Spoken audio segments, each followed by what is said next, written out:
BRS లేవదు, BJP చాలదు. తెలంగాణలో కాంగ్రెస్కు తిరుగులేదు. ఓటేసిన సీఎం, కొడంగల్లో ఓటు వేస్తున్న రేవంత్ రెడ్డి. మున్సిపల్ ఎన్నికల్లో అత్యధిక స్థానాలు మనవే. కాంగ్రెస్ 2 ఏళ్ల పాలనపై ప్రజల్లో హర్షం. బీఆర్ఎస్పై జనంలో ఇప్పటికీ విముఖత. బీజేపీకి తెలంగాణలో పరిస్థితులు ఎప్పటికీ అనుకూలంగా ఉండవు. ఖార్గేతో సీఎం రేవంత్ రెడ్డి. ఢిల్లీలో కాంగ్రెస్ అధ్యక్షుడితో ఏకాంత చర్చలు. ఇదే ఉత్సాహంతో ముందుకెళ్ళండి, పార్టీని మరింత బలోపేతం చేయండి. ఖార్గే సూచన. నేడు రాహుల్, కేంద్ర మంత్రులతో సీఎం భేటీ. ఇందులో కనుక 1200 స్థానాలు నిజంగా గెలిస్తే రేవంత్ రెడ్డి మొన్న చెప్పినాం ఆల్రెడీ. రేవంత్ రెడ్డి నిజంగా తోబా అనుకోవచ్చు. ఎందుకంటే బీఆర్ఎస్ కృత్రిమంగా సృష్టిస్తున్న వ్యతిరేకత కాంగ్రెస్ మీద, లేదా స్వతహాగా ప్రజల్లో కాంగ్రెస్ మీద వ్యతిరేకత ఉన్నదా అనేది ఒక్కసారి పోల్చి చూసుకుంటే బీఆర్ఎస్ శ్రేణులు మాత్రం ఎప్పటికప్పుడు కాంగ్రెస్ను వ్యతిరేకిస్తున్నారు, కాంగ్రెస్ విధానాన్ని వ్యతిరేకిస్తున్నారు, కాంగ్రెస్ పాలనను వ్యతిరేకిస్తున్నారు. రైతులు మాత్రం గోసపడుతున్నారు. 100% రైతులు వాళ్ళకి ఇస్తామన్న సబ్సిడీ ఇవ్వకుండా, లేకపోతే రైతు భరోసా ఇవ్వకుండా ఎరువుల విషయంలో గోసపెడతాను, యూరియా విషయంలో గోసపెడతాను. ఇది కనిపిస్తాను. కాకపోతే ఇది రేవంత్ రెడ్డిని పడగొట్టడానికి, లేదా కాంగ్రెస్ గెలుచుకునే స్థానాలను ఒడగొట్టడానికి సరిపోయేంత వ్యతిరేకత అనేది మాత్రం అనిపిస్తలేదు. నిజంగా కాంగ్రెస్ మీద భయంకరమైన వ్యతిరేకత వస్తే జూబ్లీ హిల్స్ గెలవద్దు. ఎందుకంటే జూబ్లీ హిల్స్ మొన్న జరిగింది. కాంగ్రెస్ మీద విపరీతమైన తీవ్రతనే ఉంటే గ్రామ పంచాయతీ ఎన్నికలలో అత్యధిక స్థానాలు వాళ్ళు గెలవద్దు.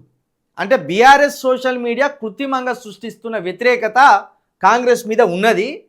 ప్రజల్లో కూడా ఇదే రేవంత్ రెడ్డి గారు కావచ్చు, కాంగ్రెస్ పార్టీ కావచ్చు, ఇస్తానన్న 6 గ్యారంటీలు అందుతలేవు. ఇది 100% 6 గ్యారంటీలు అమలు కాలే. కాకపోతే రేవంత్ రెడ్డి గారు ఎక్కడ ముఖ్యమంత్రిగా బలంగా నిలబడుతున్నాడంటే 6 గ్యారంటీలను అమలు చేద్దామంటే మేము వచ్చే వరకు బడ్జెట్ లేదు. ఈ విషయాన్ని చెప్పడంలో ఎప్పటికప్పుడు ఆయన చాలా బలంగా చెప్తాడు. దీన్ని ఓ వర్గం నమ్ముతుంది కూడా. మరి బడ్జెట్ లేనప్పుడు ఇన్ని హామీలు ఎందుకు ఇచ్చినావు అనేది ఒక మాట. ఇన్ని హామీలు ఇచ్చి మేనిఫెస్టోలో ఇన్ని హామీలను ఎందుకు పొందుపరచడం అనేది ఒక మాట.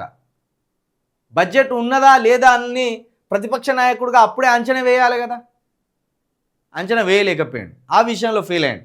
కానీ ఏదో విధంగా మాత్రం ఎక్కడ ఎన్నికలు జరిగినా కాంగ్రెస్ పార్టీని గెలిపిస్తాడు. ఈ విషయంలో అధిష్టానం దగ్గర రేవంత్ రెడ్డి గారి వేటు పెరిగింది, బలం పెరిగింది. వచ్చేసరికి మరి నిజంగా ఒంటి చేత్తో కనుక కాంగ్రెస్ని గెలిపించగలిగితే రాజశేఖర్ రెడ్డి తర్వాత రెండోసారి ఒంటరి పోరాటం చేసి కాంగ్రెస్ను గెలిపించిన ఘనత కూడా రేవంత్ రెడ్డికి దక్కుతుంది. ఎందుకంటే ఎంత తీవ్రమైన వ్యతిరేకత ఉన్నదంటే రేవంత్ రెడ్డి గారి మీద కాంగ్రెస్లోనే కాంగ్రెస్ మంత్రులకు, కాంగ్రెస్ ఎమ్మెల్యేలకు రేవంత్ రెడ్డి గారు అంటే పడతలేదు. ఎక్కడ కూడా సఖ్యత లేదు. కాకపోతే రేవంత్ రెడ్డి ఫేస్ మీదనే తెలంగాణ రాజకీయం నడుస్తుంది. ఆయన బలంగా ఉన్నాడు కాబట్టి, ఎలాంటి విమర్శలు వచ్చినా తొణుకుతలేడు కాబట్టి పార్టీని గుంజుకపోయే ప్రయత్నం చేస్తాడు. ఇక్కడ అధిష్టానం ఇచ్చిన మరింత శక్తితోటి కావచ్చు, మరిన్ని అవకాశాలతోటి కావచ్చు, రేవంత్ రెడ్డి గారు ఇంకింత ఫోర్స్గా పోయే అవకాశం చేస్తున్నాడు. మరి అది కాంగ్రెస్ పార్టీని మరోసారి అధికారంలోకి తీసుకొచ్చే ఫోర్స్ అవుతుందా? కాంగ్రెస్ పార్టీని మొత్తం బొందబెట్టి ఇక ఎప్పటికీ తెలంగాణ రాకుండా చేసే ఫోర్స్ అవుతుందా అనేది చూడాలి. కాంగ్రెస్కు అనుకూలమైన ఫోర్స్ అవుతుందా, కాంగ్రెస్కు వ్యతిరేకమైన ఫోర్స్ అవుతుందా, రేవంత్ రెడ్డి గారి స్పీడ్ అనేది కూడా చూడాలి.